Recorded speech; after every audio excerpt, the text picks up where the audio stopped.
Ve, no había pensado en algo que acabas de decir en la imagen de cómo yo de una casa luego construyo mi propia casa. Porque si la lectura es la muerte del autor, porque suele decirse, cuando se lee nace el lector y muere el autor. Por tanto, si yo me estoy metiendo a la casa del autor, posiblemente lo que yo sea es que lo que esté pasando es que yo le esté quitando la casa al autor y esté creando mi propia casa, mis propias habitaciones, mis propios compartimentos. Entonces creo que ahí hay un punto interesante en la metáfora y es cómo yo me adueño de esa casa del lector, del autor, del escritor. Bueno, y en otro sentido es para yo creer que mi obra o lo que yo escribo o escribo lo que escriben otros sea para todos, sea la casa de todos, es prácticamente imposible.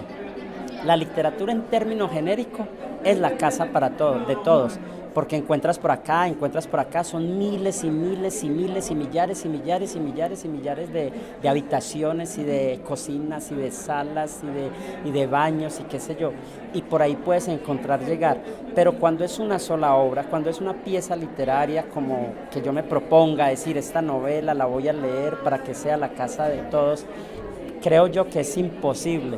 Yo llegaré a algunas personas, algunos habitantes del planeta que querrán mi obra por algo, que encuentren sentido en ella porque los conecta con su mundo interior, con su cosmovisión, con su vida. Pero no estoy seguro si a todo el mundo le pueda interesar. Es más, hay obras que también, a otros les podría inclusive fastidiar algunas posiciones que yo tenga en mi obra. Entonces, te lo digo como con un subjetivismo extremo de que es imposible que una persona, un escritor, escriba una obra para todos, para todos. El conjunto de la literatura sí es para todos. La obra llegará a unos tantos habitantes del planeta.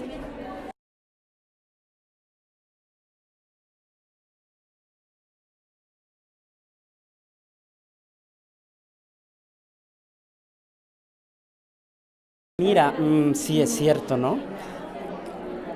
Cuando uno va a una casa que está pensando que es la casa para los niños, en teoría sería una casa más divertida, con almohadones de plumas, ¿sí?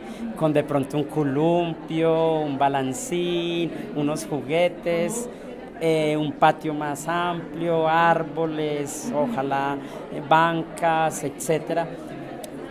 Supongo que en la literatura infantil, en la literatura y la que llamamos la literatura infantil, entonces para que sea más amable para los chicos, tiene por lo menos que hablar de sus problemas de la existencia humana, ser muy claro en sus vivencias y poderlas plasmar allí, pero también ser un lenguaje que les llegue a ellos. Nosotros hablamos de un lenguaje que llegue a un nivel de experiencia lectora del niño. No estoy diciendo que le lleguen a los de primaria o a los de bachillerato, porque puede que los de bachillerato todavía necesiten los de primaria y así, pero sí un lenguaje comunicativo que les llegue a ellos. Entonces, obviamente, estas casas tendrán un lenguaje más cristalino, más limpio, no por ello menos profundo, pero que será más comprensible para el chico y hablará de sus problemas y de sus vivencias.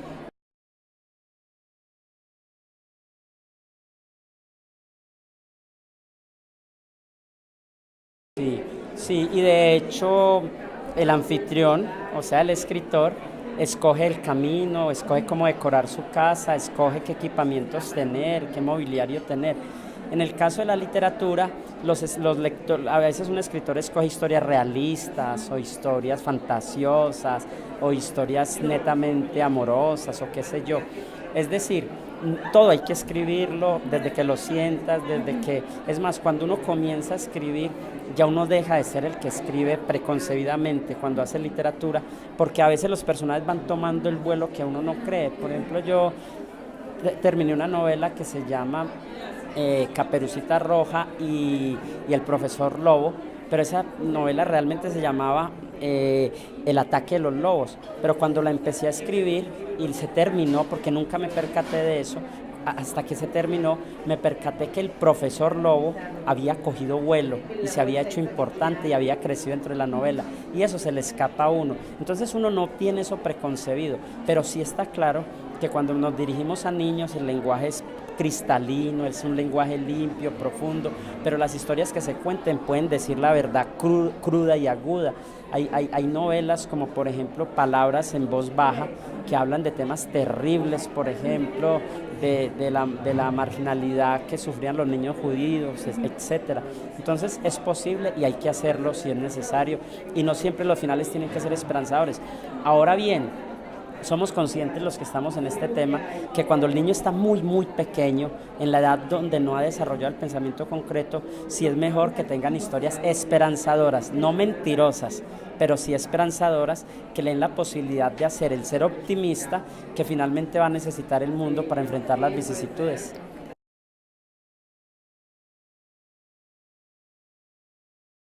Yo soy un caperuzólogo, especialista, enamorado de esa chiquilla. No, fíjate que cuando yo empecé a dictar seminarios de literatura infantil, descubrí que tenía que explicar tres grandes personajes, a Hans Christian Andersen, a Charles Perrault y a los hermanos Grimm.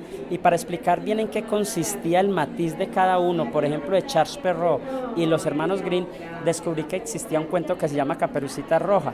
Y el escrito por Charles Perrault en 1697, Caperucita Roja moría en el vientre del lobo y terminaba el cuento con una moraleja que decía algo así. Vemos aquí las jóvenes bien hechas y bonitas hacen mal en oír a ciertas personas y no hay que extrañarse que a todas se las coma el lobo. Digo el lobo porque los hay con un carácter excelente, humor dulce y complaciente, que sin ruido ni hiel ni irritación persiguen a las jóvenes doncellas, llegando tras ellas hasta la habitación. ¿Quién ignora que los más melosos no son los más peligrosos?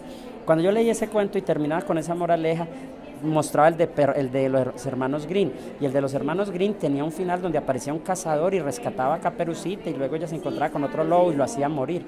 Entonces me digo, ¡ay, qué bueno! Les muestro las dos caperucitas, cuando un día un profesor me dice, mira, hay una caperucita eléctrica, y que me la regala. Luego llega otra, la novia mía, y me manda a España una caperucita donde el lobo contaba sus problemas desde su perspectiva. Decía, yo no soy culpable, ella era una extraña chica que pasó con una caperuza roja, en fin. Claro, yo empiezo a mostrarles a los maestros esas cuatro historias y ellos me empiezan a regalar y me empiezan a regalar y me empiezan a regalar y yo me empiezo a enamorar de Caperucita porque veo que grandes personajes de la historia la tienen y la poseen. Entonces duré así 20 años hasta que un día menos pensado, tenía tantas que le hice una exposición que se llama Caperucita Roja Te Amo, y es una exposición que ha pasado ya por casi todas las ciudades de Colombia y por algunos países.